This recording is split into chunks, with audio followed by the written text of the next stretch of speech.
The payback period is somewhat similar to the internal rate of return. It is time-wise how long it will take to recover the original investment. For example, someone owes you $1,000 and pays you back the whole $1,000 at the end of 12th month. The time it takes to recover your original investment is 12 months. So payback period is 12 months.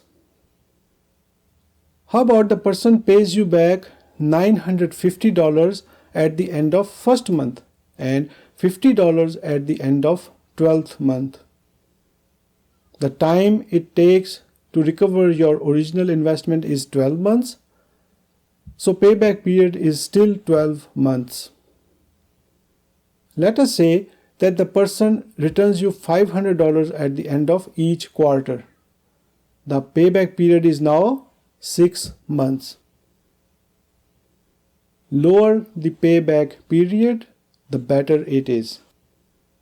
Payback period does not consider the time value of money. In the first two cases, the payback period is the same, 12 months, though in the second case, most money was recovered back at the end of first month. So even though the payback period does not change, recovering more money earlier is better, since the internal rate of return and net present value is higher, which is always desired.